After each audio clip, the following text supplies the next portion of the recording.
शिव कौन है? ईश्वर, पुरुष या पौराणिक कथा? शिव कौन है?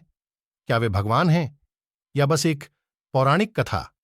या फिर शिव का कोई गहरा अर्थ है जो केवल उन्हीं के लिए उपलब्ध है जो खोज रहे हैं?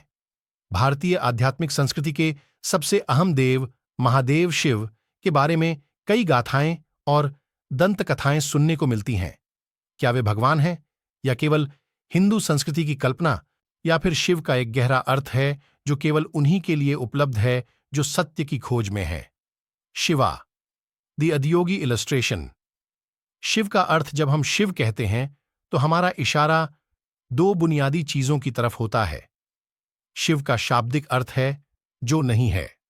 शिव शून्य है। आज के आधुनिक विज्ञान ने साबित किया है कि इस सृष्टि में सब कुछ शून्यता से आता है और वापस शून्य में ही चला जाता है।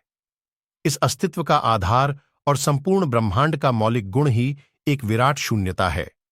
उसमें मौजूद आकाशगंगाएं केवल छोटी मोटी गतिविधियां हैं जो किसी फुहार की तरह हैं।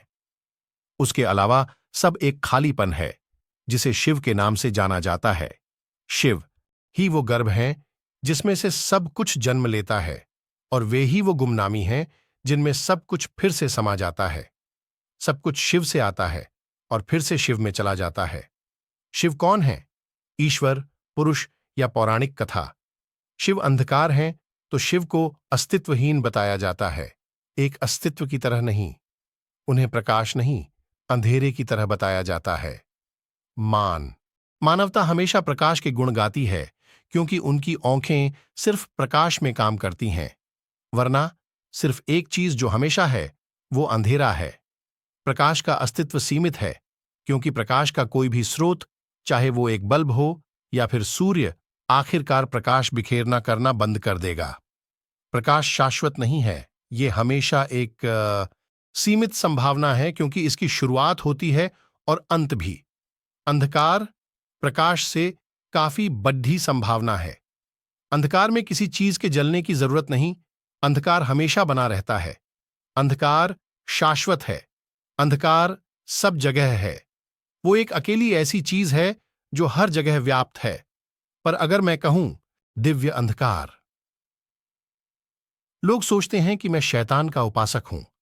सच में पश्चिम में कुछ जगहों पर यह फैलाया जा रहा है कि शिव राक्षस हैं, पर आप अगर इसे एक सिद्धांत के रूप में देखें तो आपको पूरे विश्व में सृष्टि की पूरी प्रक्रिया के बारे में इससे ज्यादा स्पष्ट सिद्धांत नहीं मिलेगा। मैं इस बारे में बिना शिव शब्द बोले दुनिया भर के वैज्ञानिकों से बातें करता रहा हूं। वे आश्चर्य से भर उठते हैं। क्या ऐसा है? ये बातें पता थीं? कब? हमें ये हजारों सालों से पता है। भारत का हर सामान्य आदमी इस बात को अचेतन तरीके से जानता है। वे इसके बारे में बातें करते हैं और वे इसका विज्ञान भी नहीं जानते। आदियोगी शिव का अर्थ पहले योगी और पहले गुरु। योगी और पहले गुरु दूसरे स्तर पर जब हम शिव कहते हैं तो हम एक विशेष योगी की बात कर रहे होते हैं, वे जो आदियोगी या पहले योगी हैं और जो आदि गुरु या पहले गुरु भी हैं। आज हम जिसे योगिक विज्ञान के रूप में जानते हैं उसके जनक शिव ही हैं।